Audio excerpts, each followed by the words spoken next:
85, this was the first field that we planted in trees. And this is the third planting of trees to be harvested out of this field. One's actually being sawed down right now. Jamie Brown considers each tree growing here at TLV Tree Farm a blessing. After all, they've saved his family's Howard County farm from going under. If it wasn't for the trees, we would have probably ended up selling the farm.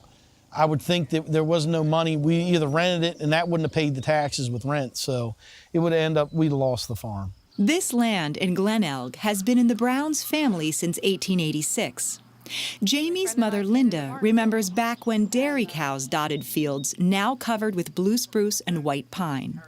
She won't forget the difficult transition after it became clear the dairy couldn't sustain the farm.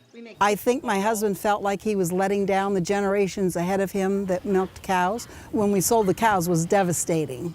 In 1985, they planted their first trees, but it didn't go well. We lost the trees the first year that we planted them, and we went back and planted about 6,000 the next year, started all over again, and it took us 7 years before we cut the first one down. That's right. It takes 7 years to grow a single tree.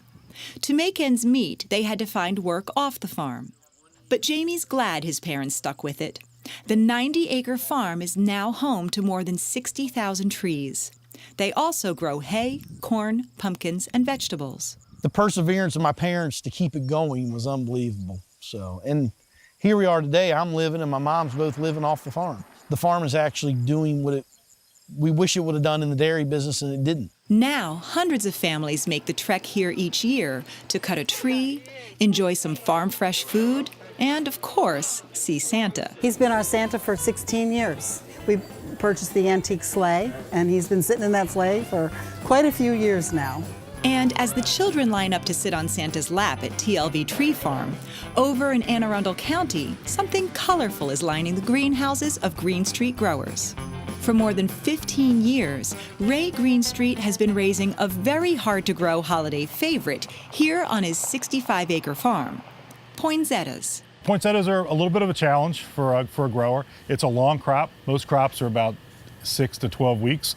Poinsettias could be as long as 6 months. So we start our poinsettias in early July. But that's not the only challenge. Poinsettias also require a very specific amount of daylight and darkness in order to achieve a myriad of different beautiful colors. The farm has to be completely dark at night.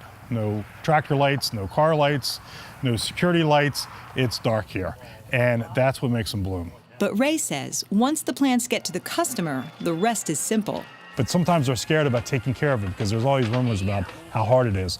The growers did all the work. We did all the work. It's easy. Once it gets to this point, it's easy. I think I've got some coming today. He says the key to a long-lasting plant is giving them the right amount of water and keeping them inside at around 70 degrees.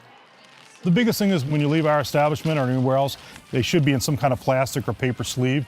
One, it helps them transport them. It also protects them from the cold.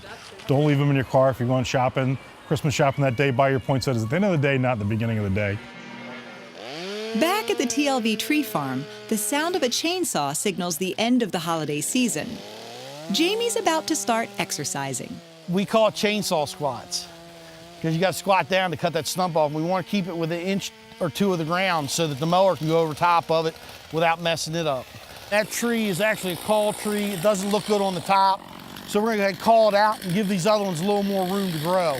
The culled trees and the stumps are made into mulch, free for local residents to use in the spring. It's a day's experience when people come out. They don't come out to, like when you go grocery shopping, an hour you want to be done and home. They come out for half a day, 6 hours to cut a tree. They enjoy it and spend the day. That's what we like to see. The more time they spend here, the better we feel.